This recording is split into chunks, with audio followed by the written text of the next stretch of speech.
Cell हुआ। बिल्कुल। Produce मतलब तो मैंने कितना बनाया, और सेल मतलब कितना मैंने बेचा। ठीक है ना? तो ये आपने बिल्कुल ठीक बताया। मान लीजिए किसी साल में मैंने 1,000 सामान बेचा, 1,000 क्वांटिटी मैंने सेल करी है। अब आपको क्या बताना है कि क्या मेरा प्रोडक्शन 1,000 से ज़्यादा का हो सकता है?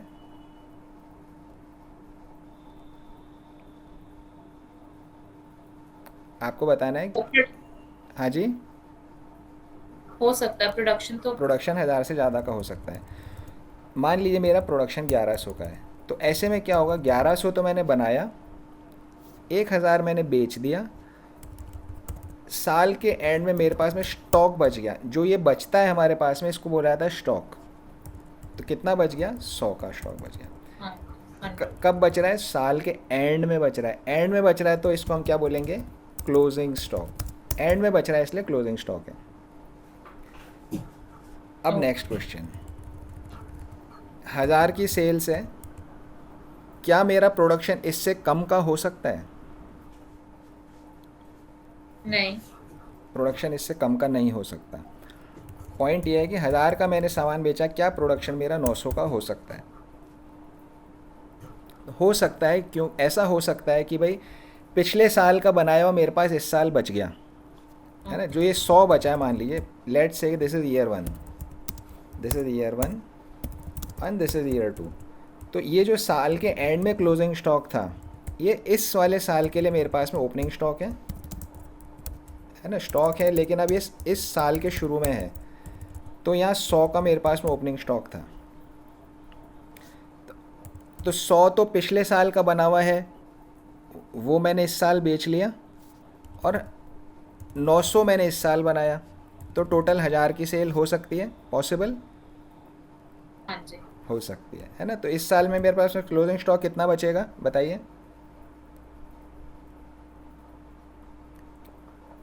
क्लोजिंग स्टॉक तो बचेगा नहीं। बचेगा नहीं, हाँ। बिल्कुल। तो ये ज़ीरो हो जाएगा। तो यहाँ क्लोजिंग स्टॉक मेरा ज़ीरो हो गया। ये कुछ बेसिक क्या होता है टर्म्स, ये अकाउंट्स के स्टूडेंट्स को तो ये पता होती है, बट आप अकाउंट से नहीं है, तो मैंने आपको थोड़ा सा इनका मीनिंग बता दिया। ओपनिंग स्टॉक क्या होता है, सेल्स क्या होता है, प्रोडक्शन क्या होता है, और क्लोजिंग स्टॉक क्या होता है। क्योंकि ये प्रोडक्शन मेथड के अंदर इस इन टर्म्स का काम आने वाला है, इसलिए। तो कोई से भी साल, हम हमेशा साल की बात करते हैं। किसी भी साल के शुरू में अगर कोई सामान बना हुआ पड़ा है, या कच्चा माल पड़ा है, स्टॉक पड़ा हुआ है, तो उसको हम बोलेंगे ओपनिंग स्टॉक। साल के एंड में कुछ सामान बच गया, तो that is your closing stock. जो ड्यूरिंग द ईयर हमने बेच दिया, दैट इज़ सेल्स। और ड्यूरिंग द ईयर जो नया बनाया, that is called production. Opening stocks में रॉ ओपनिंग स्टॉक में, मटेरियल भी आएगा कि नहीं? ओके, रॉ देखिए, मटेरियल आएगा कि नहीं? हाँ, देखिए स्टॉक जो होता है, स्टॉक रॉ मटेरियल का भी हो सकता है, वर्क इन प्रोग्रेस का भी हो सकता है। वर्क इन प्रोग्रेस मतलब आधा आधा बना हुआ सामान, है ना? और फिनिश्ड गुड्स का भी स्टॉक हो सकता है। तीनों चीज़ का स्टॉक यहाँ पर हो सकता है, raw material, work in progress, finished goods. तो हमारा पुराना एग्जाम्पल ही हम लेते हैं। मान लीजिए मैं शर्ट्स बनाकर बेचने का मैं काम करता हूँ। तो मेरे पास जब भी कोई साल पूरा होगा, तो कुछ ना कुछ तो कपड़ा ख़रीदा हुआ पड़ा होगा, जिनकी शर्ट्स बनाना मेरे पास पेंडिंग है अभी। बस कपड़ा पड़ा है, कुछ काम उस पर कटाई छटाई करी नहीं है। तो जो क्लॉथ का जो स्टॉक है, that is my raw material का स्टॉक। कुछ ऐसा होगा जिसकी मैंने साइज के हिसाब से कटिंग कर ली है, कुछ ऐसा होगा जिसकी कटिंग भी कर ली, थोड़ी स्टिचिंग भी कर ली, बट अभी स्टिचिंग कंप्लीट नहीं हुई है ना? कुछ ऐसा हो जाएगा कि भाई कटिंग भी कर ली, स्टिचिंग भी कर ली, बटन वगैरह लगाना है, कुछ थोड़ा बहुत काम पेंडिंग है। तो अगर थोड़ा भी काम पेंडिंग है, मतलब रॉ मटेरियल नहीं है, कुछ काम हो चुका है, something is done and something is pending, कुछ काम हो चुका है और कुछ बाकी है, कंप्लीट नहीं हुआ है, तो that is work in progress. चल रहा है काम अभी, आधा अधूरा बना हुआ यहाँ पर सामान है, इसका भी स्टॉक हो सकता है। फिनिश्ड गुड्स मतलब बन के तैयार है, बेचना बाकी है, तो दैट इज़ फिनिश्ड गुड्स। ये कंप्लीट हो गया यहाँ पर। तो जब भी हम स्टॉक बोलते हैं तो स्टॉक में तीनों चीज़ आती है, raw material, work in progress, finished goods, चाहे ओपनिंग स्टॉक हो चाहे क्लोजिंग स्टॉक हो, तीनों के अंदर, सॉरी दोनों के अंदर ये तीनों चीज़ें आएगी। स्टॉक को हम इन्वेंट्री भी बोलते हैं, ओपनिंग इन्वेंट्री या क्लोजिंग इन्वेंट्री। स्टॉक बोलिए चाहे इन्वेंट्री बोलिए, it is one and the same thing. ठीक है, आपका डाउट क्लियर? क्लोजिंग स्टॉक के अंदर भी हमारा कुछ पेंडिंग है वर्क, हाँ हो सकता है। देखो कि नहीं आप उसमें पूरा कंप्लीट हो जाएगा? 31 मार्च है भाई, काम तो रेगुलर, जैसे दर्जी की दुकान में जाते हो तो रोज़ ही काम करता ही रहता है। इनफैक्ट ये तीनों तरह का स्टॉक रोज़ ही होता है, ऐसी बात नहीं है कि 31 मार्च को ही होता है, ये तो रोज़ ही होता है। रोज़ दर्जी की दुकान में आप जाओगे तो कुछ कपड़ा पड़ा हुआ होगा उसके पास, कुछ पे काम चल रहा हो, कुछ बन के रेडी होंगे। 31 मार्च क्यों बोला जाता है? क्योंकि हम नेशनल इनकम उस डेट को लेते हैं, तो इसलिए उस तारीख को क्या क्या स्टॉक बचा वो ले रहे हैं। बट ये एक यूजुअल चीज़ है, तीनों ही चीज़ का स्टॉक उसके पास ऑलरेडी, रोज़ आप किसी भी दिन स्टॉक ले सकते हो, किसी भी दिन स्टॉक लोगे, कुछ ना कुछ रॉ मटेरियल पड़ा होगा, कुछ ना कुछ वर्क इन प्रोग्रेस होगा, कुछ ना कुछ उसके पास फिनिश्ड गुड्स बचा होगा। ठीक है, क्लियर है? हाँ जी। है ना? तो ऐसा नहीं है कि ये स्टॉक सिर्फ 31 मार्च को होता है, ये तो रोज़ होता है, लेकिन हम नेशनल इनकम 31 मार्च को निकाल रहे हैं, इसलिए हम 31 मार्च के स्टॉक की बात कर रहे हैं। अदरवाइज़ ये तो स्टॉक हर रोज़ होता है, हर घंटे होता है, किसी भी टाइम आप स्टॉक कैलकुलेट कर सकते हो। हमारे घर में भी आटा, दाल, चावल सब पड़ा हुआ है ना, ऑलवेज़ रहता है, तो रॉ मटेरियल पड़ा हुआ है। हम बेचने का एग्जांपल नहीं है, बट स्टॉक समझने के लिए एग्जांपल हो सकता है। आटा, दाल, चावल हमेशा कच्चा पड़ा ही रहता है, रॉ मटेरियल है। कुछ रोटी या सब्ज़ी बनी हुई हमेशा पड़ी रहती है ना, तो वो आपका फिनिश्ड गुड्स है। और अगर मान लीजिए आप कुकिंग कर रहे हैं, उस टाइम आपका कुछ आधा खाना बना हुआ है, तो that is your work in progress. ये तीन तरह के स्टॉक्स यहाँ पे हो गए, ओपनिंग स्टॉक, सेल्स, प्रोडक्शन और क्लोजिंग स्टॉक का मीनिंग हमें यहाँ समझ आ गया। अब अगर मुझे क्वेश्चन जो है न्यूमेरिकल जो है वो सीधा ही प्रोडक्शन दे दे कि भाई ये प्रोडक्शन हुआ, तो मैं जोड़ लूँगा, बात मेरी ख़त्म हो जाएगी वहाँ पे। लेकिन वो डायरेक्ट प्रोडक्शन देते नहीं हैं, वो क्या करते हैं, मुझे सेल्स देते हैं, स्टॉक देते हैं, फिर मुझे बोलते हैं प्रोडक्शन निकालो, है ना। तो सेल्स देते हैं, प्रोडक्शन देते हैं, मुझे बोलते हैं, सॉरी सेल्स, स्टॉक देते हैं, प्रोडक्शन निकालो। तो मैं क्या फॉर्मूला बनाऊंगा? Sales, closing stock. अब मुझे सेल्स से कहाँ पहुँचना है? प्रोडक्शन पे मुझे पहुँचना है, सेल्स से मुझे प्रोडक्शन पे पहुँचना है। अब आप मुझे बताइए कि क्लोजिंग स्टॉक को मैं ऐड करूं या लेस करूं सेल्स में से, ताकि मैं प्रोडक्शन पे पहुंचूं। माइनस होगा। ऊपर एग्जांपल क्लोजिंग के हिसाब से देखो, 1000 की सेल्स थी, नहीं, ऐड होगा ऐड सेल्स, हाँ होगा, सेल्स प्लस होगा है ना, ऐड होगा, क्योंकि मैंने बना दिया, स्टॉक। हाँ है ना, मैंने बना दिया। तो मेरा न्यूमेरिकल के लिए क्या फॉर्मूला हो गया? सेल्स ऐड क्लोजिंग स्टॉक, है ना। बिल्कुल आसानी से, बिल्कुल फॉर्मेट आपको ऐसे समझ आ जाएगा, न्यूमेरिकल्स आप बिल्कुल ईजिली सॉल्व कर दोगे। Sales add closing stock. Opening stock जो है, ओपनिंग स्टॉक इस साल का प्रोडक्शन नहीं है, वो तो पिछले साल का प्रोडक्शन था, तो इसलिए उसको इस साल की सेल में से हटा दो। सो लेस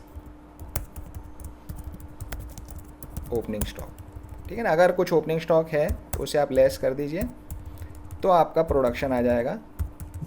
ये आपका एक फॉर्मूला बन गया। सेल्स, ओपनिंग स्टॉक को हमने लेस किया क्योंकि जो पहले पड़ा हुआ था, क्योंकि वो देखो 100 मैंने सामान बेचा, इसमें से 5 पिछले साल का बना हुआ है, हाँ जी। तो इस साल का प्रोडक्शन निकालना है, तो 5 माइनस होएगा, हाँ जी, है ना। तो इसलिए मैंने ओपनिंग स्टॉक को यहाँ पे लेस कर दिया।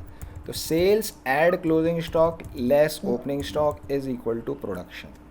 ये आपका एक फॉर्मूला बन गया। अब बेसिकली क्लोजिंग स्टॉक और ओपनिंग स्टॉक हो रहा है, तो ये हो क्या रहा है? स्टॉक में बदलाव हो रहा है।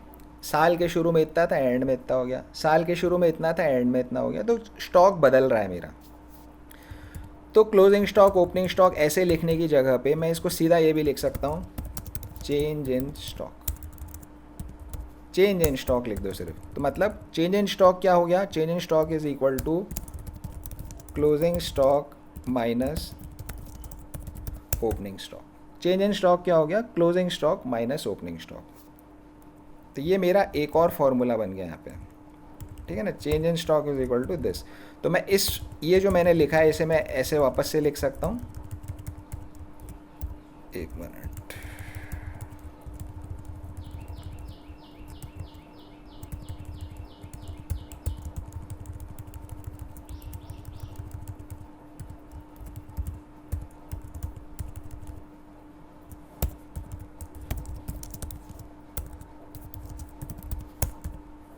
Sales add change in stock is equal to production. वही चीज़ है, उसको दूसरे तरीके से लिखा गया है। समझ आया आपको ये? हाँ जी। ठीक है ना। तो sales add closing stock less opening stock ऐसे भी लिख सकते हैं, या सीधा लिख दो sales add change in stock, तो भी आपका काम यहाँ पे हो जाएगा। Change in stock is equal to closing minus opening. अब ध्यान से देखिए, क्लोजिंग स्टॉक 10 का है, ओपनिंग 5 का है, तो चेंज इन स्टॉक कितना हुआ बताइए? 5। 5 का हुआ, बिल्कुल ठीक है। क्लोजिंग स्टॉक में से आपने ओपनिंग स्टॉक घटाया, तो चेंज इन स्टॉक 5 का है, मतलब यहाँ चेंज इन स्टॉक, तो मैं क्या करूँगा, 100 में 5 जोड़ूंगा और 105 का मेरा यहाँ पे प्रोडक्शन आ जाएगा। मैंने यहाँ पे क्या कर दिया, ऐड, चेंज इन स्टॉक को मैंने ऐड कर दिया। इसी चेंज इन स्टॉक को मैं एक और तरह से लिख सकता हूँ, excess of opening stock, sorry excess of closing stock over opening stock. Excess of closing stock over opening stock लिख सकते हैं वैसे इसे। एक्सेस ऑफ क्लोजिंग स्टॉक कैसे, मतलब एक्सेस का मतलब ज़्यादा, ज्यादा, और उसका क्लोजिंग स्टॉक ओपनिंग स्टॉक से ज़्यादा है। कितना ज़्यादा है? 5 है ना। तो देखो, एक ही बात को लिखने के 3 तरीके हैं। एक क्वेश्चन में मुझे दिया क्लोजिंग स्टॉक 10, ओपनिंग स्टॉक 5, है ना, तो मैं sales add closing stock less opening stock करके प्रोडक्शन निकालूंगा। This is one.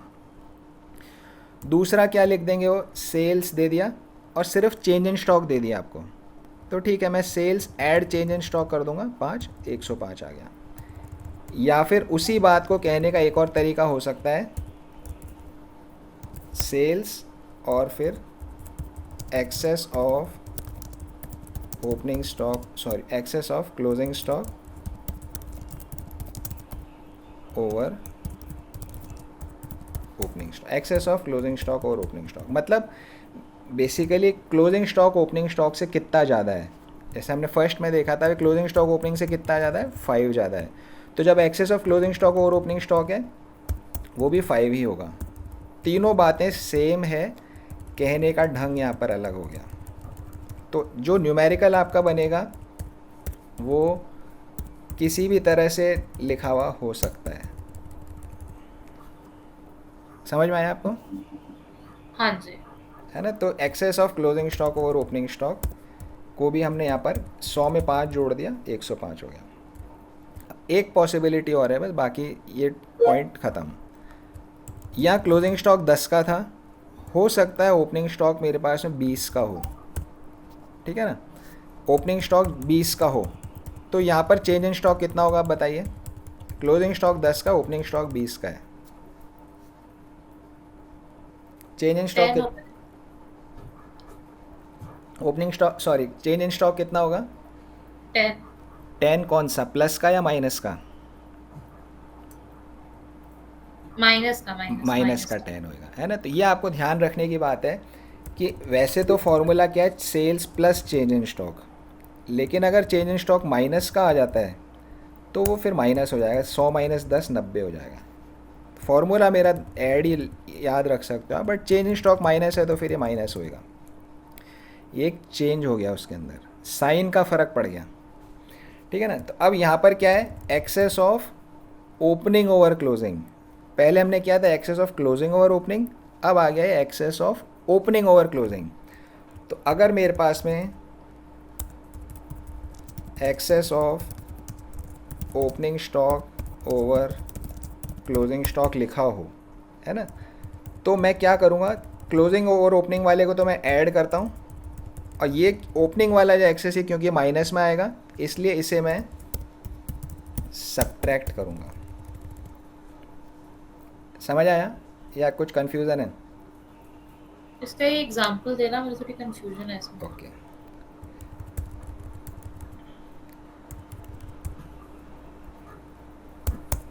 देखिए पहले हमने किया था जब क्लोजिंग स्टॉक 10 ओपनिंग स्टॉक 5 तो प्रोडक्शन यहाँ पर 105 का आ गया था, है ना। अब इसी को हम यहाँ पे नीचे ले आते हैं, क्लोजिंग स्टॉक 10 ओपनिंग स्टॉक 20 का, इसको हटा दो। अब प्रोडक्शन कितना आएगा, देखो 100 की मेरी सेल हुई, 10 बच गया तो मैंने 110 मेरे पास हो गया। 110 में से 20 पिछले साल का था तो वो 20 इस साल का नहीं है, तो इसलिए मेरा प्रोडक्शन है 90 हो गया। Means sales add closing stock less opening stock 90, ये मेरा प्रोडक्शन हो गया। ये हमारा पहला तरीका, अगर closing stock opening stock question में अलग अलग दिया हुआ हो तो। या फिर इसकी जगह हमें क्या मिला हो सकता है, एक मिनट इसको भी मैं ठीक कर देता हूँ, वापस बना लेते हैं।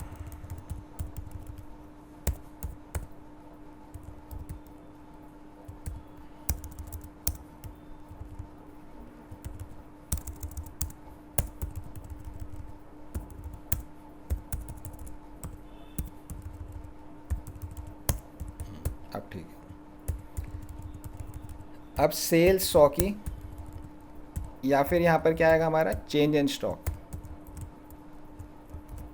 अब यहाँ चेंज इन स्टॉक कितना है, अभी जैसे आपने बताया माइनस का 10, तो मुझे चेंज इन स्टॉक लिखना है, मैं क्या लिखूँगा माइनस का 10। तो जब यह माइनस लग गया तो मैं फिर ऐड नहीं करूँगा, है ना। जैसे ऊपर तो मैंने क्या किया, 100 में 5 जोड़ा था तो 105 आया। अब यहाँ 100 में क्यों माइनस लग गया तो माइनस करूँगा तो मेरे पास में 90 रह जाएगा। ये प्रोडक्शन इज इक्वल टू 90। तो अगर चेंज इन स्टॉक दिया है आपको क्वेश्चन में, माइनस में दिया है, तो आप सेल्स में से उसे माइनस कर दीजिए। यहाँ तक समझ आ गया? हाँ जी। ठीक है ना। अब तीसरा तरह से क्वेश्चन कैसे होता है, सेल्स मुझे दिया होगा 100 का, और पहले तो क्या था ऊपर वाले में क्लोजिंग स्टॉक ओपनिंग स्टॉक से ज़्यादा था, मतलब 10 था और 5 था, क्लोजिंग स्टॉक ज़्यादा था ओपनिंग से, तो हमने लिखा excess of closing stock over opening stock. भाई क्लोजिंग स्टॉक ओपनिंग स्टॉक से ज़्यादा है, ऐसे केस में हम उसे ऐड करते हैं।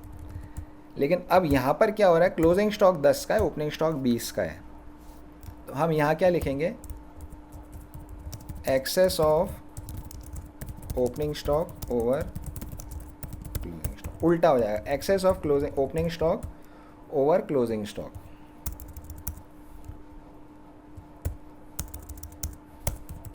ये हमारा फिर, अब जब ओपनिंग स्टॉक ज़्यादा हो जाता है तो माइनस का 10 हो जाता है ना, तो ये मेरा माइनस का 10 हो गया। तो इस केस में फिर मेरा प्रोडक्शन जो है वो माइनस हो जाएगा, तो ये 90 यहाँ पर आ जाएगा। ये हमारा फ़र्क है। तो आपको क्या याद रखना है कि अगर एक्सेस ऑफ क्लोजिंग स्टॉक और ओपनिंग स्टॉक दिया एग्जाम के क्वेश्चन में तो प्लस ऐड करो, अगर excess of opening stock over closing stock दिया तो लेस करो। ये आपको याद रखना है, आप याद रख सकते हो। लॉजिकली मैंने आपको यहाँ पर समझा दिया कि लॉजिक क्या है इसका।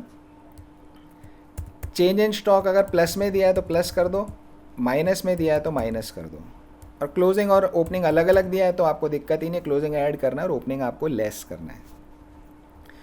तो ये जो स्टॉक का फिगर है, सेल्स तो सेल्स की तरह ही दिया होगा, लेकिन जो स्टॉक का फिगर है वो 3 तरह से न्यूमेरिकल्स में आ सकता है। या तो क्लोजिंग स्टॉक अलग ओपनिंग स्टॉक अलग दिया हुआ होगा, या चेंज इन स्टॉक लिख के दिया होगा, या फिर एक्सेस ऑफ ओपनिंग या एक्सेस ऑफ क्लोजिंग, इस तरह की लैंग्वेज आपको यूज़ करी जाएगी। तो तीनों केस में आपको करना क्या है वो हमने यहाँ पर इस जगह समझा है। किस पॉइंट में आपको कन्फ्यूज़न है? नहीं, ठीक है। ठीक है, समझ आ गया। ओके, तो ये हमारा एक बात यहाँ पर हो गई कि सेल्स से प्रोडक्शन कैसे निकालते हैं। सेल से प्रोडक्शन निकालना बहुत आसान था, लेकिन थोड़ा लैंग्वेज ट्विस्ट कर देते हैं एग्ज़ाम के क्वेश्चन को टफ बनाने के लिए, इसलिए हमें उसको 2-3 तरह से समझना पड़ा। बट जनरल लाइफ में आपके लिए बेसिक बात यही है क्लोजिंग स्टॉक जोड़ दो, ओपनिंग माइनस कर दो, सेल्स में प्रोडक्शन आ जाता है। ये आपका जनरल लाइफ के लिए आपकी यही काम आएगा। अच्छा, अब प्रोडक्शन क्या होता है, व्हाट इज़ प्रोडक्शन, ठीक है ना। तो इसमें थोड़ा सा हमने डेमो क्लास में पढ़ा भी था, हम इसको वापस से डिस्कस करते हैं कि प्रोडक्शन होता क्या है। प्रोडक्शन हो गया हमारा, जैसे हमने डिस्कस किया था कि क्लॉथ मैंने 1,000 का ख़रीदा, फिर मैंने अपना उसमें ख़र्चा किया, स्टिचिंग करी, बिजली लगाई, मशीनें चलाई, लेबर को रखा, मैंने कुछ कुछ अपना खर्चा किया, है ना। तो माई एक्सपेंडिचर, मैंने अपना एक्सपेंडिचर किया, मान लीजिए 1500 500 का। तो अब मेरे पास जो फाइनल शर्ट बनी है वो बनी है 1000 + 500, 1500 रुपये की मेरे पास फाइनल शर्ट यहाँ पर बन गई, ठीक है ना। कपड़ा मैंने 1000 का ख़रीदा, मैंने अपना कुछ खर्चा किया 500 का, फाइनल शर्ट जो बनी वो हो गई मेरी यहाँ पे 1500 रुपये की।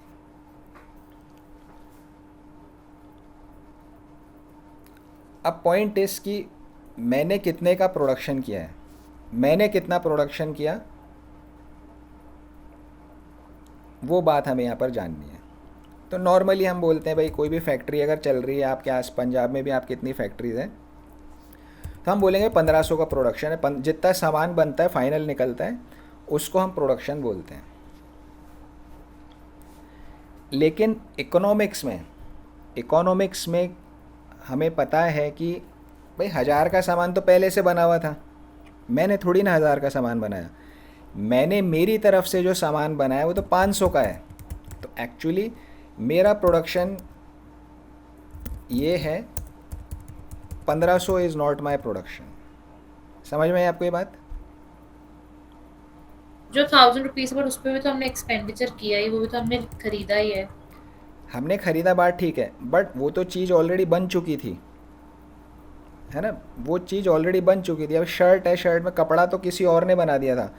जब गवर्नमेंट देश का टोटल प्रोडक्शन निकालेगी, जब गवर्नमेंट देश का टोटल प्रोडक्शन निकालेगी तो शर्ट बनाने वाला लिखवा के आएगा कि भाई 1000 रुपये की शर्ट मैंने, 1000 रुपये का कपड़ा मैंने बनाया, वो 1000 लिखवा के आ जाएगा। अब अगर मैं भी जाकर गवर्नमेंट को 1500 लिखवाऊँगा तो डबल काउंटिंग हो जाएगी। 1000 उसने लिखवा दिया, मैं जाके 1500 लिखवा दूंगा तो डबल काउंटिंग हो गई, 2500 हो जाएगा, विच इज़ रॉन्ग।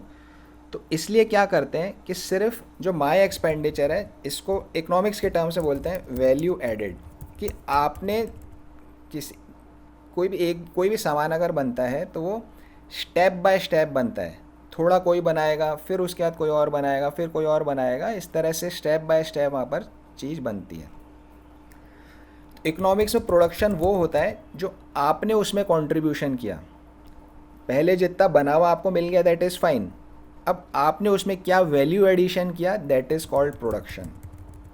तो इसलिए कपड़े वाला गवर्नमेंट के पास लिखवा के आएगा उसने 1000 का प्रोडक्शन किया, मैं जाके लिखवाऊंगा जी मैंने 500 का प्रोडक्शन किया, तो गवर्नमेंट के पास टोटल हो जाएगा कि हाँ देश में 1500 का प्रोडक्शन हुआ है। अगर कपड़े वाला 1000 लिखवा के आ जाएगा, मैं 1500 लिखवा दूंगा, तो यहाँ डबल काउंटिंग प्रॉब्लम हो जाएगी। समझ आया आपको?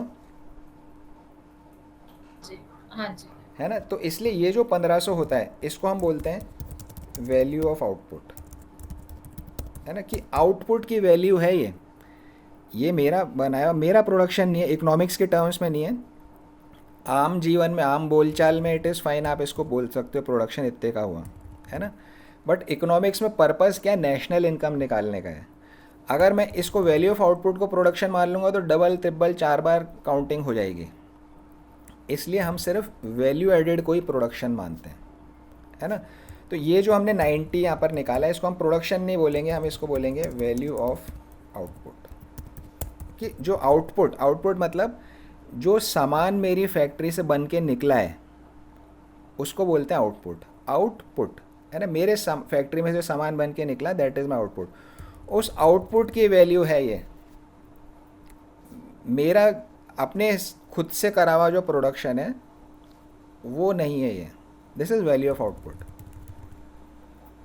ठीक है ना। तो अब मेरा प्रोडक्शन कितना है, मेरे प्रोडक्शन के लिए मैं क्या करूँगा, इसमें से मैं लेस कर दूँगा जो रॉ मटेरियल्स मैंने खरीदे थे,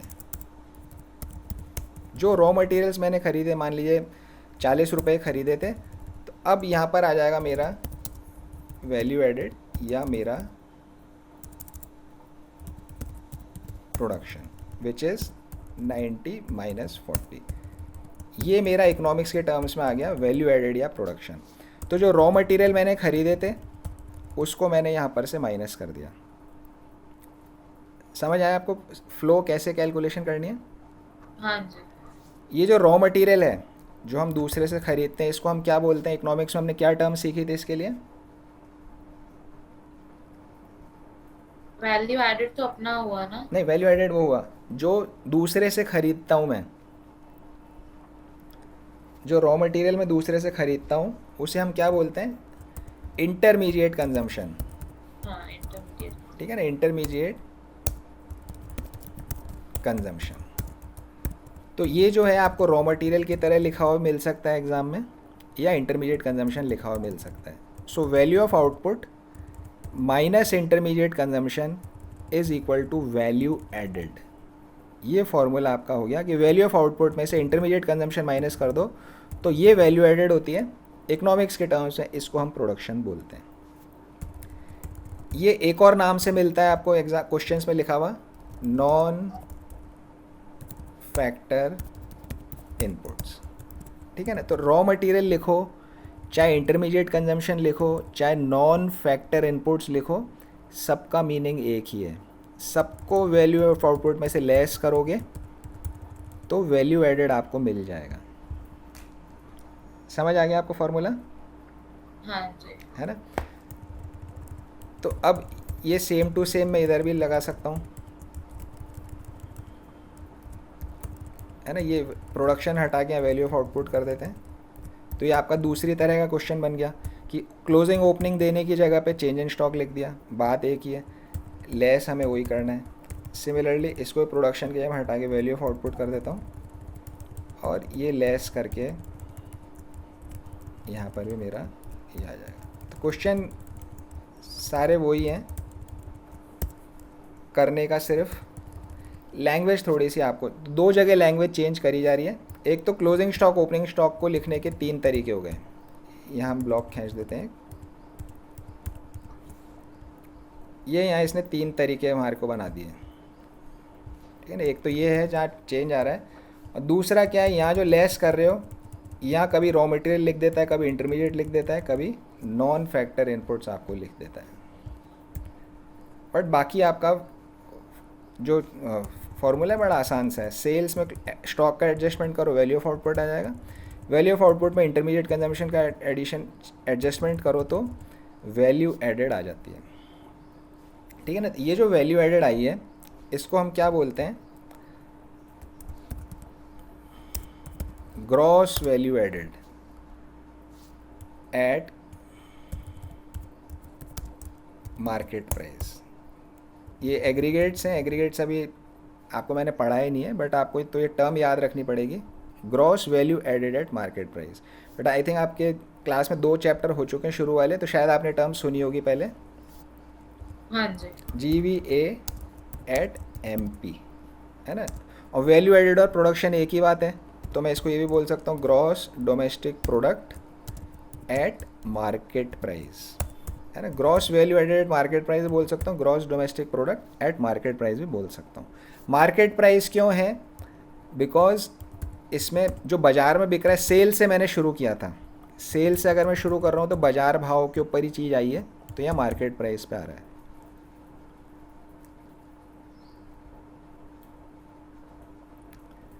तो ये आपका एक फार्मूला बन गया GVA एट मार्केट प्राइस या GDP एट मार्केट प्राइस का। ये प्रोडक्शन मेथड का नेशनल इनकम निकालने का तरीका है। इसमें भी थोड़ा और एडजस्टमेंट्स आएंगे, दिस इज़ वन।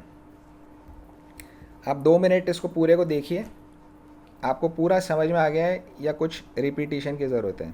आराम से इसे रीड करिए।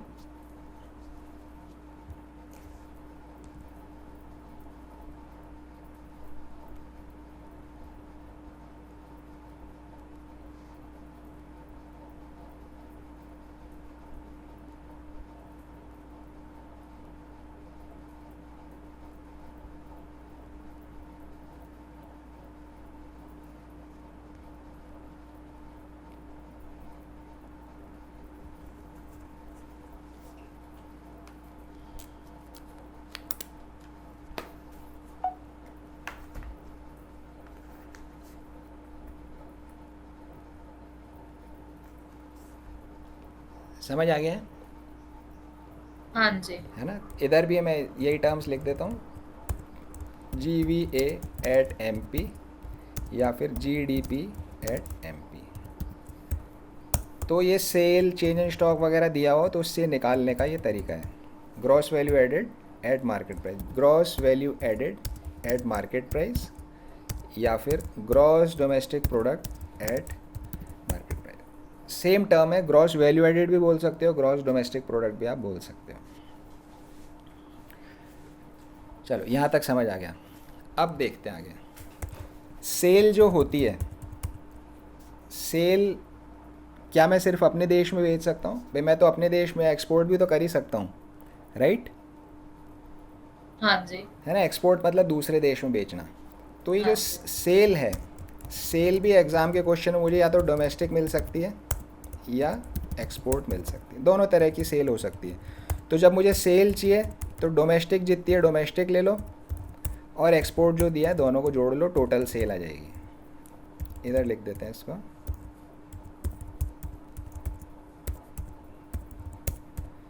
ठीक है ना? तो एग्ज़ाम का क्वेश्चन आपको सीधा सीधा सेल लिख कर भी दे सकता है, या आपको लिख देगा डोमेस्टिक सेल इतनी, एक्सपोर्ट इतनी, तो कोई दिक्कत नहीं, हम ऐड करके टोटल सेल निकाल लेंगे।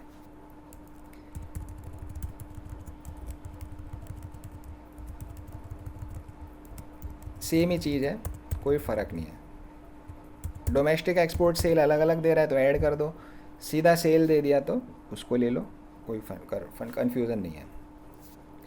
जो रॉ मटेरियल है, कच्चा सामान है, इसको भी मैं या तो अपने देश में से ख़रीद सकता हूँ या बाहर के देश से ख़रीद सकता हूँ, राइट? हाँ जी। तो बाहर के देश से ख़रीदते हैं तो उसे क्या बोलते हैं? इम्पोर्ट। इम्पोर्ट बोलते हैं, ठीक है ना? तो इसमें हम क्या करेंगे, ये भी जो होता है, मुझे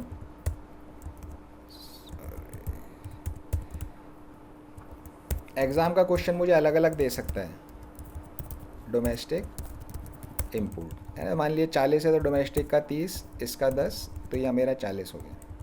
तो अगर इम्पोर्ट और डोमेस्टिक अलग अलग दे रहा है तो उन्हें ऐड कर लो, छोटी सी बात है। और डायरेक्ट पूरा दे दिया उसने तो पूरा ही हम वहाँ पर इसको ले लेंगे। तो ये हमारा पूरा न्यूमेरिकल सॉल्व करने का प्रोडक्शन मेथड से फॉर्मेट बनता जा रहा है। एक बार आपको फॉर्मेट समझ में आ गया तो क्वेश्चन में सिर्फ नंबर बिठाने और आपका न्यूमेरिकल आराम से हो जाएगा। तो जो मेन एफर्ट हमारा वो इस फॉर्मेट को पक्का समझने में, इसका क्या लॉजिक है, ये समझ आ गया, फिर क्वेश्चंस में आपको प्रॉब्लम ज़्यादा नहीं आएगी। तो ये हमारा डोमेस्टिक इंपोर्ट भी यहाँ पर हो सकता है। अच्छा, अगर कोई सामान जो बेचा है ना, कोई सामान बेचा है, अगर उसकी वैल्यू निकालनी है तो कैसे निकालोगे? मान लो आप कोई घर पे कुछ आपने बिज़नेस शुरू कर दिया, टॉफ़ियाँ बेचते हो आप, आपको निकालनी है कितनी सेल करी, है ना? तो कैसे निकालोगे? मान लो कि आपने 1000 टॉफ़ी बेची, 10 रुपये की एक टॉफ़ी थी, तो कितनी सेल करी आपने?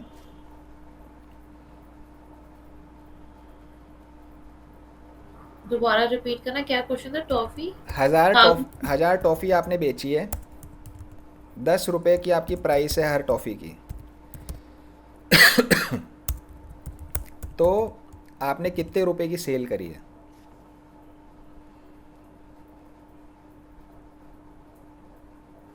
1000 टॉफ़ियाँ आपने बेची है, 10 रुपये की एक टॉफ़ी थी, तो कितने रुपए की सेल आपने करी है?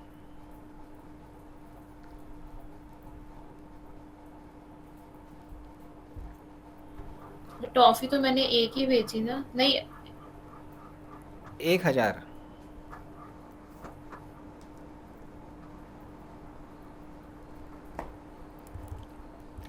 1000 टॉफ़ियाँ बेची है, हर टॉफ़ी का रेट 10 रुपये है, कितने रुपए की टॉफ़ियाँ आपने बेची?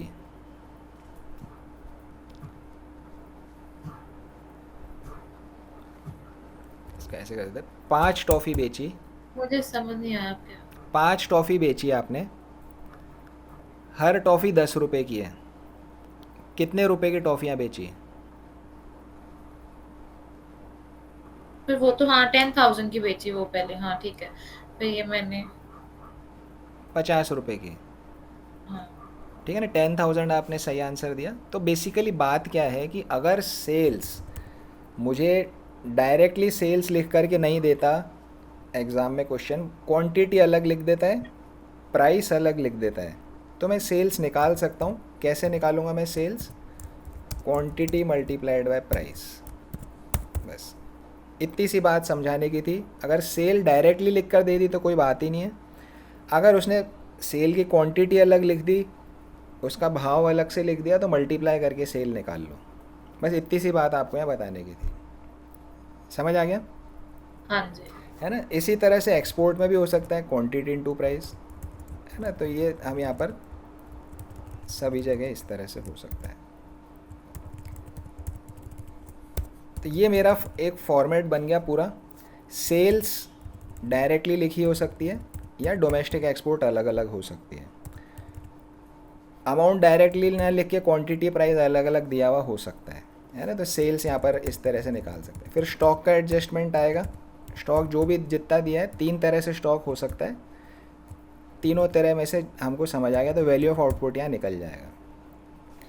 फिर रॉ मटेरियल या इंटरमीडिएट कंजम्पशन लिखा हुआ होगा तो उसे लेस कर दो।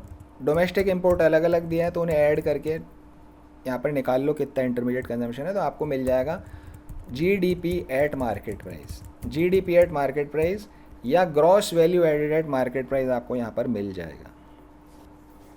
ये एक फॉर्मेट है जो आपको बिल्कुल बाय हार्ट याद होना चाहिए पूरा। इस फॉर्मेट को हम डायरेक्टली लिख भी सकते थे, भाई लिख देते भाई आप, इसमें से सीधा क्वेश्चन करना भी हम स्टार्ट कर सकते थे, बट इस तरह से आपको समझ में आया है तो आपको इसको मेमोराइज़ करना काफ़ी आसान होगा कि समझ में आ गया आपको क्या चीज़ ऐड क्यों हो रही है, लेस क्यों हो रही है। एक हम बुक का क्वेश्चन देखते हैं।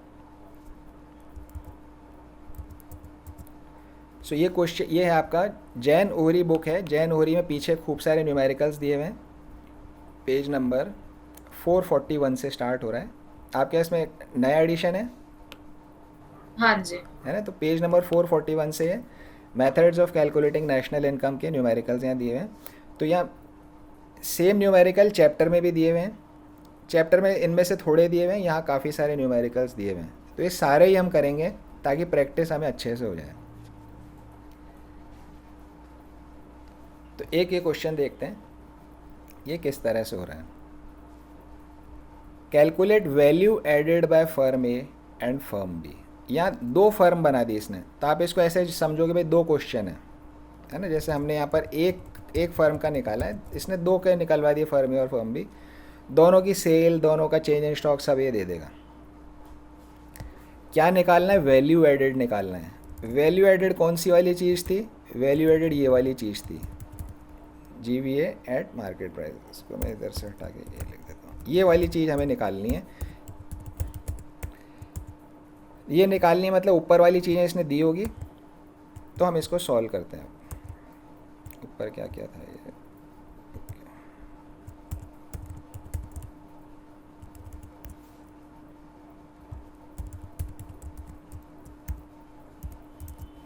देखिए क्या क्या दिया हुआ है। Purchases by firm A from abroad. Firm A ने, अब्रॉड मतलब बाहर के देश, इंडिया के बाहर का कोई भी देश है, वहाँ से कुछ सामान खरीदा, है ना? तो परचेजेस हमारे इसमें बताइए कहाँ पर आती थी? परचेज हमारी आती है इसमें कि कच्चा सामान जो खरीदा, है ना? कच्चा सामान हम दूसरों से खरीदते हैं, तो this is my purchase. Domestic और इम्पोर्ट अलग अलग दिया हुआ है, तो ये इसने हमें इम्पोर्ट दिया है। तो बेसिकली ये जो purchase by firm A from abroad दिया, this is your intermediate consumption for firm A. समझ आ गया? हाँ जी। है ना? तो purchase by firm A from abroad. इसके सॉल्यूशन पे हम जाते हैं। देखिए ये पूरा वही वाला फॉर्मूला फॉर्मेट दिया हुआ है। डोमेस्टिक सेल्स एक्सपोर्ट्स दोनों जोड़ा तो टोटल सेल आ गया। डोमेस्टिक सेल एक्सपोर्ट्स जोड़ा तो टोटल सेल आ जाएगा। चेंज इन स्टॉक ऐड करेंगे, वैल्यू ऑफ आउटपुट आ जाएगा। इंटरमीडिएट कंजम्पशन लेस करेंगे तो आपका ग्रॉस वैल्यू एडेड आ जाएगा। तो 1 बाय 1 हम भरते जाते हैं इसको। एक कॉलम फर्म ए के लिए बना दिया, एक कॉलम फर्म बी के लिए बना दिया। Purchase by firm A from abroad, तो ये इंटरमीडिएट कंजम्पशन है, तो 60 हमने यहाँ पर लिख दिया क्योंकि हमारा फॉर्मेट यही कहता है कि इंटरमीडिएट कंजम्पशन लेस करना है। Purchases by firm A from abroad is, यहाँ 60 लेस कर देंगे हम, यहाँ हमने लिख लिया इसको। Sales by firm B, firm B की सेल है 180 की, तो ठीक है सेल्स में डाल देते हैं, सबसे ऊपर सेल ही लिखते हैं हम। 180 की सेल हमने यहाँ लिख दी फर्म बी की, टोटल सेल्स फर्म बी की। बी का है तो बी के कॉलम में लिखेंगे, ए का है तो ए के कॉलम में लिखेंगे। सेल्स भी डाल दिया। Purchases by firm A from firm B, अब फर्म ए की परचेज है ये, है ना। अब ये फर्म बी से ख़रीदे, सी से ख़रीदे, डी, हमें मतलब नहीं है। हमें तो क्या मालूम है कि भाई फर्म ए की परचेज है ये, फर्म ए का ये इंटरमीडिएट कंजम्पशन है, कितना है 100, तो हम यहाँ पर डाल देंगे purchase by firm A from firm B, intermediate consumption में इसका 100 यहाँ हम डाल देंगे। तो बेसिकली फर्म ए ने क्या किया, फर्म बी से भी ख़रीदा था, डोमेस्टिक परचेज हो गई इसकी, और बाहर के देश से भी ख़रीदा था, इसकी इंपोर्ट की परचेज हो गई है फर्म ए के केस में। ये इसकी इंपोर्ट हो गई और ये इसकी डोमेस्टिक हो गई। डोमेस्टिक क्यों हो गई, फर्म बी से खरीदा, फर्म बी तो इंडिया में ही है, इसीलिए हम उसकी निकाल रहे हैं यहाँ पे नेशनल इनकम में। तो ये दो तरह की परचेज फर्म ए के लिए हो गई, इंपोर्ट और डोमेस्टिक, 60 और 100, ये दोनों हमने यहाँ पे डाल दिया। आगे बढ़ते हैं। Domestic sales by firm A, firm A की इंडिया में सेल 220, तो फर्म ए के अंदर सेल में डाल दो 220, ये डाल दिया, ये डोमेस्टिक सेल्स हो गई इसकी। आगे बढ़ते हैं। Exports by firm A, firm A ने एक्सपोर्ट सेल करी है, तो ठीक है सेल में आएगा 60, यहाँ डाल देते हैं, और ये एक्सपोर्ट यहाँ पर आ गया। सो बेसिकली इसमें क्या हुआ, ए ने तो डोमेस्टिक भी करी, एक्सपोर्ट भी करी, बी का सेल इसने एक ही बार दे दिया, तो हम एक ही ले लेंगे, डोमेस्टिक एक्सपोर्ट अलग अलग वहाँ नहीं दिया गया। तो हमारे पास अब टोटल सेल आ चुकी है, ए की भी आ गई और बी की भी आ गई। यहाँ तक समझ आया? हाँ जी। अब आगे देखिए, excess of opening stock over closing stock of firm A, firm A का ओपनिंग स्टॉक ज़्यादा है क्लोजिंग स्टॉक से 20 से, ठीक है ना। तो जब ओपनिंग स्टॉक ज़्यादा होता है तो हम उसे ऐड करते हैं या सब्ट्रैक्ट करते हैं?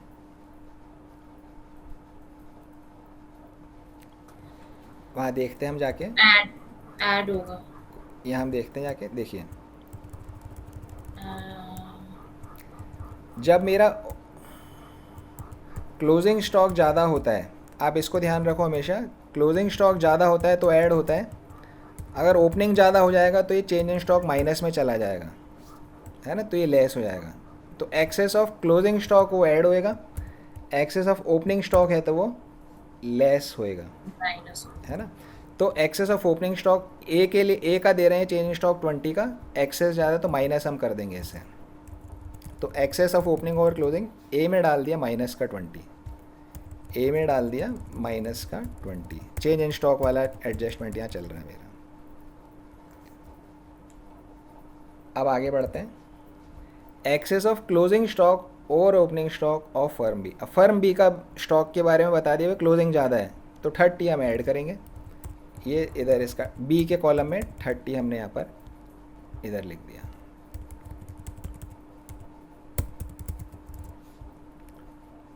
Purchases by firm B from firm A, firm B ने फर्म ए से सामान खरीदा है 100 का, फर्म बी ने फर्म ए से सामान खरीदा है 100 का, तो ये फर्म बी का परचेज आ गया, फर्म बी का इंटरमीडिएट कंजम्पशन लिख देंगे 100। अब वो ए से खरीदे, सी डी से किसी से भी खरीदे, हमें क्या मतलब है, बी की परचेजेज है ये, 100 की इसकी परचेज इंटरमीडिएट कंजम्पशन में डाल दिया। बस सारी इन्फॉर्मेशन कंप्लीट हो गई। अब हम देखते हैं, पहले फर्म ए का करते हैं। 220 की सेल इंडिया में हुई, 60 की सेल इंडिया के बाहर हुई, तो टोटल 280 की सेल यहाँ पर हो गई। चेंज इन स्टॉक क्योंकि ओपनिंग ज़्यादा तो माइनस करेंगे, 280 माइनस 20 इज़ 260। इंटरमीडिएट कंजम्पशन को हम लेस करते हैं, इंटरमीडिएट कितना है इनका, 60 तो देश के बाहर से ख़रीदा, 100 इंडिया में से ख़रीदा, तो टोटल 160 का इंटरमीडिएट कंजम्पशन है। 260 value of output minus 160 intermediate consumption, 100 का यहाँ पर वैल्यू एडेड आ गया। ये आपका आंसर है। इसको हम वापस लिखते हैं इधर। देखिए पहले हमने क्या करा, डोमेस्टिक सेल्स ए की 220, एक्सपोर्ट्स कितनी है 60 की, टोटल सेल्स कितनी हो गई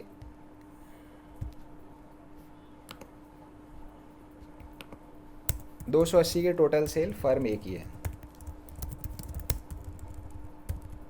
ठीक है ना। अब चेंज इन स्टॉक का एडजस्टमेंट करेंगे सेल के बाद। इनका ओपनिंग ज़्यादा था, ओपनिंग ज़्यादा था क्लोजिंग से, तो हम माइनस का 20 कर देते हैं। तो यहाँ पर क्या आता है मेरे पास में, वैल्यू ऑफ आउटपुट इज 260। इसमें से मैं, आपका डिस्कनेक्ट हो गया था क्या बीच में? हाँ जी, मेरा डिस्कनेक्ट हो गया था। ओके, सो कितना आपका छूट गया है, कहाँ तक कर लिया था आपने? इंटरमीडिएट कंजम्पशन पे गया भैया। इंटरमीडिएट कंजम्पशन हो गया था, ओके। तो मैं इसी को वापस लिख करके यहाँ समझा रहा था आपको। देखिए फर्म ए की डोमेस्टिक और एक्सपोर्ट सेल टोटल 280 की सेल हो गई है ना। ये टोटल सेल 280 की हमने अलग से लिख ली। इसमें फिर स्टॉक का एडजस्टमेंट करना है।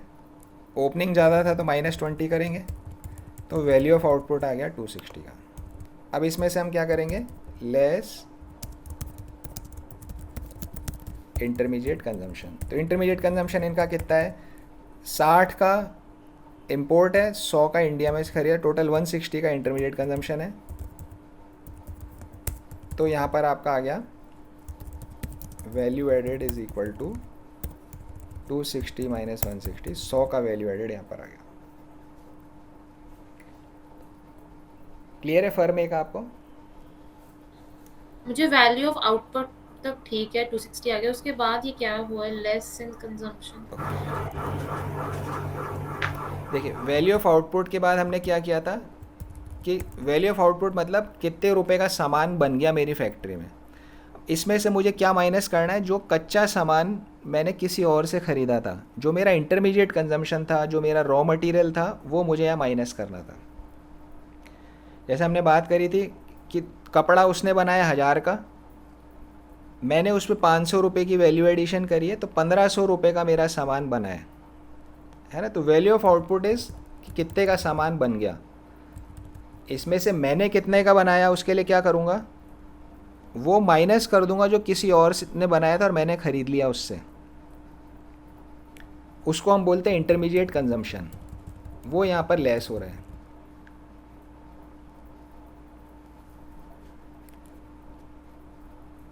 समझ आया? हाँ जी। है ना। वैल्यू ऑफ आउटपुट मेरा, जैसे हमने शर्ट का एग्जांपल लिया था कि 1500 की शर्ट बनी थी, और यहाँ नीचे है लिखा हुआ 1500 की शर्ट बनी थी, और उसमें से लेकिन मैंने सिर्फ 500 का ही काम किया था, 1000 का मैंने सामान किसी और से ख़रीदा था बना बनाया। तो हम इसको न्यूमेरिकल वाले फॉर्मेट में कैसे लिखेंगे, value of output 1500 less intermediate consumption.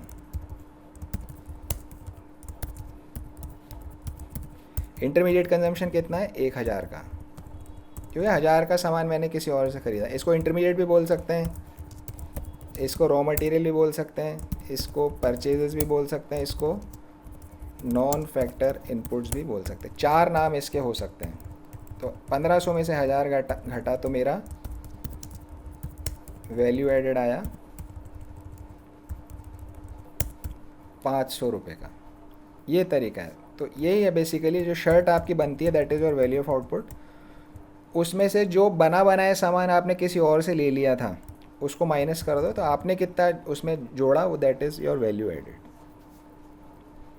समझ आया अभी यहाँ पे आपको? हाँ जी। है ना। तो यही यहाँ पर किया गया है। वैल्यू ऑफ आउटपुट 260 आ गया। फिर इंटरमीडिएट कंजम्पशन हम माइनस कर रहे हैं। इंटरमीडिएट कंजम्पशन मतलब जो बना बनाया सामान आपने दूसरे से ख़रीदा, कहीं और से ख़रीदा, तो कहीं और से हम इंडिया के बाहर से भी ख़रीद सकते हैं और इंडिया में भी किसी से हम ख़रीद सकते हैं। तो एब्रॉड से ख़रीदा वो 60 है, फर्म बी से हमने ख़रीदा वो इंडिया में से ख़रीदा वो 100 है। तो टोटल इंटरमीडिएट कंजम्पशन इज़ 160, 260 में से 160 घटाया तो मेरा वैल्यू एडेड 100 का आ गया। इसको हम ऐसे ही बोल सकते हैं कि जो फर्म ए है इसने टोटल बिक्री करी 280 की, टोटल बिक्री करी 280 की, लेकिन 280 की बिक्री जो करी उसमें से 20 का सामान तो पिछले साल का बना हुआ इसके पास पड़ा था, है ना, तो वो इस साल बनानी है, उसको माइनस कर दो। तो 260 रुपीज़ का सामान इनकी फैक्ट्री में बना है, 260 रुपये का सामान इनकी फैक्ट्री में बना है।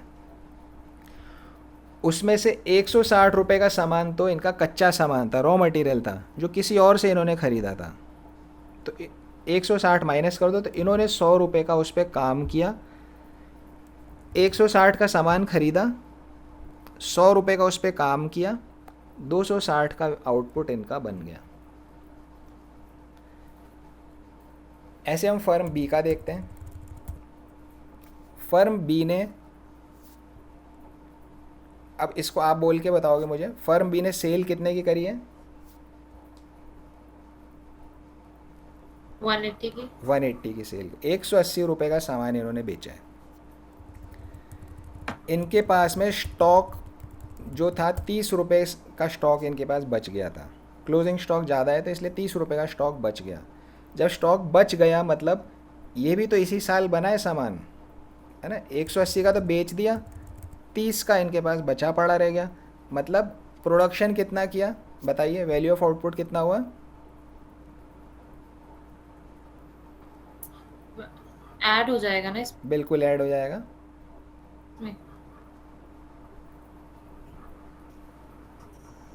210, हाँ 210 का हो जाएगा, है ना।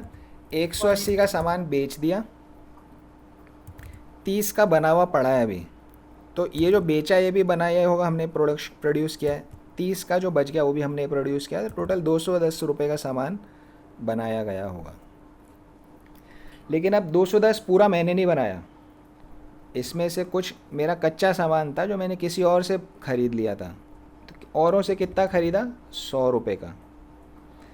तो 210 का मेरा फाइनल सामान था, 100 का मैंने किसी और से ख़रीदा, तो मैंने कितना वैल्यू एडिशन किया?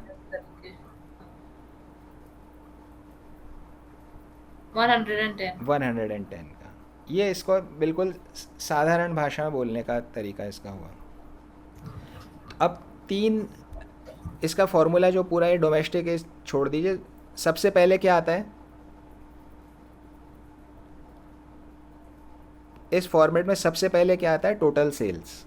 क्या आता है? टोटल सेल, टोटल फिर sales. Value output. Total sales में हम फिर क्या, चेंज इन स्टॉक को हम क्या करते हैं? एडजस्ट करते हैं, है ना, डिपेंडिंग ऑन की क्लोजिंग ज़्यादा है ओपनिंग ज़्यादा है, चेंज इन स्टॉक को एडजस्ट करते हैं।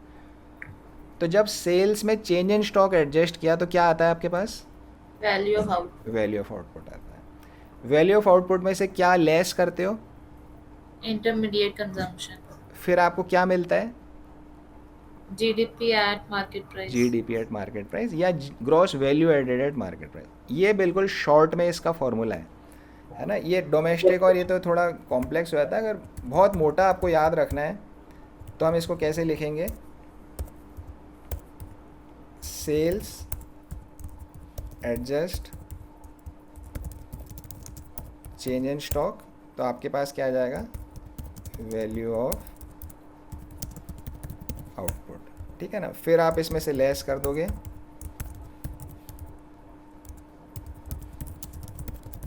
कंजम्पशन, तो आपके पास आएगा जीडीपी एट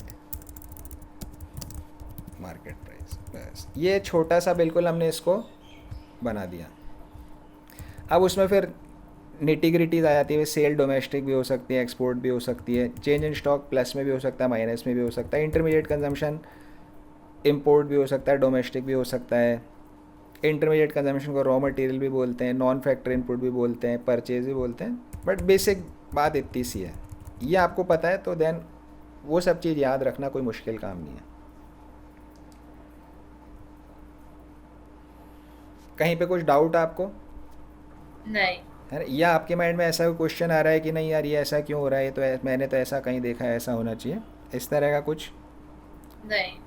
ओके, ये हमारा फॉर्मेट हमें समझ आ गया, और ये हमने न्यूमेरिकल नंबर 1 कर लिया, ठीक है ना। अच्छा, ऐसे हमारा टाइम अभी हो गया है। आपके पास में मे बी 15-20 मिनट और होंगे एडिशनल। हाँ जी। तो मैं थोड़ा सा क्या आपको एग्रीगेट्स बता देता हूँ, ठीक है ना। जस्ट 15-20 मिनट्स और मैं आपके लूँगा, है। All right. है ना। तो एग्रीगेट्स बता दूंगा तो क्या नेक्स्ट टॉपिक आपको समझने में आसानी होगी। पूरा चैप्टर 1 चैप्टर 2 पूरा नहीं ले रहे हम, सिर्फ उसमें से एक एग्रीगेट छोटा सा पोर्शन मैं आपको निकाल के यहाँ बता देता हूँ।